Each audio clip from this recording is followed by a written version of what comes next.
नमस्कार, मैं हूं अपनी रास्तों टर्निंग भारत में आपका बहुत बहुत स्वागत है। इस देश में आम लोगों को सपना दिखाया गया था कि अच्छे दिन आएंगे, 15 लाख मिलेगा, विकास की बात होती थी। लेकिन आज हम मुंबई की बात करें, जो देश की आर्थिक राजधानी है, वहां पर वार्ड नंबर 1 में बहुत बड़ी बड़ी बातें होती है। लेकिन एक इलाका है गणपत पाटिल नगर, उसमें जो आज जो स्थितियां हैं उसको देखकर आप दंग रह जाएंगे कि वाकई मुंबई में भी ये जगह हो सकती है। और जो सबसे ज़्यादा आवाज़ जिसने उठाई यहाँ के विकास के लिए, यहाँ के लोगों की मदद के लिए, आज उनसे ही हम बात करेंगे। उनका नाम है अर्जुन चौधरी और लगातार वो जनता की सेवा करते रहे हैं इसी कड़ी में कि उनके इलाके में लोग खुश रहें, स्वस्थ रहें। लेकिन स्थिति अभी तक सुधरी नहीं है। क्यों? आज उन्हीं के पास चलते हैं। अर्जुन चौधरी जी हैं, वार्ड क्रमांक 1 में लगातार सालों से मेहनत करते आ रहे हैं। इनका ख्वाब है कि यहाँ की स्थिति सुधरे। आपका बहुत बहुत स्वागत है टर्निंग भारत में। वार्ड 1 में स्थितियां जस की तैसे हैं, कई सालों से आप आवाज उठा रहे हैं, आखिर क्यों? धन्यवाद आशुतोष भाई। यहाँ तो आप मेरा बहुत बाइट ले चुके हैं। हमने जो काम किया है आपने देखा भी है। स्थिति जैसे पहले थी, 8 साल पहले आपने बाइट मेरा लिया था, मैंने रोड गटर का काम चालू किया था।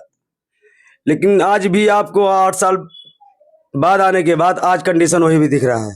अच्छा, नेता आते हैं, बड़े बड़े वादे करते हैं, दावे करते हैं कि सब ठीक हो जाएगा, वोट लेके चले जाते हैं, उसके बाद स्थिति कैसी सुधर क्यों नहीं रही है? स्थिति यहाँ लोगों का वोट वैध है, लेकिन रोड रास्ता बनाने के लिए इनका घर अवैध है। 850 लगभग डबल मालिया बना हुआ है, उसका भी नोटिस लोगों ने दिया है, बीएमसी ने। बाकी सब आप देख रहे हैं, कंडीशन वही है, सुधार तो कुछ हो नहीं रहा है। दूसरे एरिया में जाएंगे आप, 3-3 माला बना हुआ है, तो यहाँ क्यों नहीं? लेकिन वोट के लिए जो नेता आते हैं, हर पार्टी के नेता आते हैं यहाँ पर और उम्मीद जगा के जाते हैं, लेकिन कुछ भी नहीं हो रहा है। आप क्या सोचते हैं, अगर आप नगर सेवक होते तो क्या करते आप? नगर सेवक की तैयारी तो मेरी थी, लेकिन ओबीसी का पेपर मेरा नहीं बन पाया और मैं पार्टी में भी हूँ, तो टिकट शीतल जी को मिला यहाँ का वार्ड नंबर 1 से। मैं उनके साथ में हूँ और उन्होंने मेरे से वादा किया है कि मैं अगर जीत के आई, और जीत भी रही है, तो मैं यहाँ की तुम्हारे साथ मिलकर यहाँ गणपत पाटिल नगर का कायाकल्प करूंगी जरूर। हमारा एक ही सोच है कि हर इंसान को मूलभूत अधिकार यहाँ का मिले। मूलभूत अधिकार क्या होता है? रोड, पानी, लाइट, गटर, शौचालय, शिक्षा, ये हर इंसान का मूलभूत अधिकार होता है। इसकी लड़ाई मैं सालों से लड़ रहा हूँ और ये सरकार का देना काम है। घर उसका वैध हो या अवैध हो, इससे कुछ लेना देना नहीं है। लेकिन सबसे बड़ी बात यह है कि देश की आर्थिक राजधानी का एक इलाका इतना उपेक्षित क्यों है? बड़े बड़े दावे किए जाते हैं, हर नेता आता है, वोट लेकर चला जाता है, लेकिन विकास की गंगा कभी बहती नहीं है। मिश्रा जी हमारे साथ हैं। मिश्रा जी, हमको लगता है कि इस चुनाव में पार्टी पॉलिटिक्स से ऊपर उठ के लोग कैंडिडेट को भरोसा करते हैं उसके ऊपर, और लगता है कि जो किसी भी पार्टी का हो, लेकिन अगर आपके इलाके का वार्ड में जो आपके करीबी होते हैं, भले ही किसी पार्टी के हों, उनसे ज्यादा उम्मीद होती है। मिश्रा जी का अनुभव काफी है। मिश्रा जी, आप कैसे देखते हैं, मनपा चुनाव होने वाले हैं? चुनाव में कैसा है, अभी शीतल मात्रे खाड़ी के लिए बहुत काम किए और उसको ही सब सोचते हैं, बाकी आते हैं और चले जाते हैं। बाकी किसका तो भरोसा है ही नहीं, सब आएंगे अपना जेब भरने वाले। बाकी शीतल मात्रे दीदी है, वो किसके भी काम में आती, किधर भी कोई भी जाएगा, मिलती है, काम करती है, आती है और बोलती, कभी किसको निराश नहीं करती है। इस वार्ड की प्रमुख समस्याएं क्या हैं आपके हिसाब से? इधर की पानी गली में, बाकी लोग इधर दलाल लोग बहुत है, रूम बनाने जाएंगे 10,000 दो, 20,000 दो, 50,000 दो, लाइट के लिए, पानी के लिए, सब दलाली चल रहा है इधर। बाकी इधर तो कभी कुछ नहीं होने वाला इधर। आप मतलब कहीं से निराश हो गए हैं क्या?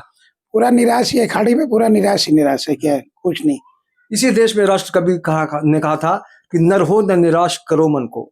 लेकिन आज जनता की जो निराशा है, उसके प्रति अगर जिम्मेदारी का कोई पक्ष होता है तो वो निश्चित रूप से सरकार का होता है, क्योंकि सरकार सक्षम होती है, ख्वाब दिखाने में माहिर होती है, लेकिन जब काम करने का वक्त आता है तब स्थितियां बहुत बदल जाती हैं।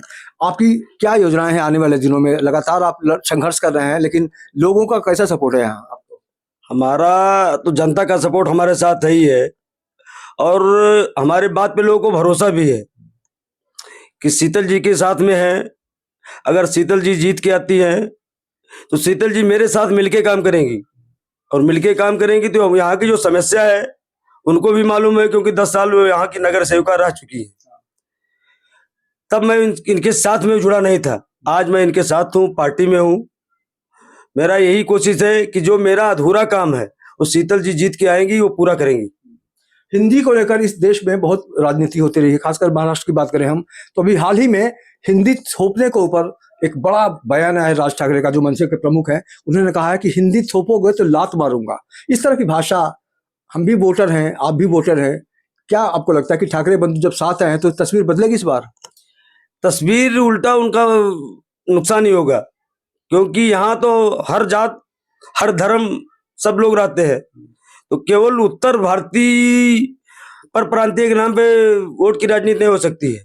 सर्व समाज को लेकर चलोगे तो राजनीति होती है। आप क्या कहते हैं मिश्रा जी इस बारे में, जो ठाकरे बंधु आए हैं दोनों साथ में? अर्जुन जी जो बोल रहे हैं सही बोल रहे हैं। तो आखिरी कदम क्या होगा आपका, क्योंकि लगातार आप इतने सालों से लगे हुए हैं, आपने क्या सोचा है इस इलाके के बारे में? मेरा यही सोच है, हमारा मेहनत, जो हमने मेहनत इस जगह पे किया, हमारा भला हुआ या नहीं हुआ, लेकिन लोगों का भला मेरे वजह से हुआ। यहाँ पूरा लगभग पतरा ही था, हर घर पतरा था। हमने मंच के ऊपर, स्टेज के सीनियर के साथ में खड़ा होकर मंच पे बोला, अपना मंच लगा के बोला, पतरा हटाओ और खतरा भगाओ। जब तक यहाँ पतरा है तब तक यहाँ खतरा है। कुल मिला के पतरा के ऊपर भी इन्होंने एक बड़ा अच्छा स्लोगन दिया कि पतरा है तो खतरा है। लेकिन सबसे बड़ी बात है कि वो दिन कब आएगा? क्या आपको लगता है कि आपका सपना पूरा होगा जिस तरह से आप संघर्ष कर रहे हैं? हमको तो ये लग रहा है कि शीतल जी जीत के आएंगी। हमारा जो सपना है, यहाँ लोगों का सपना जो है, वो मेरे साथ मिलके पूरा करेंगे लोगों का। कुल मिला के इनकी इच्छा जो है वो बहुत ही प्रबल है, और शीतल जी आती है तो इनको विश्वास है कि इस तस्वीर, यहाँ की जो वार्ड 1 नंबर की तस्वीर बदलेगी।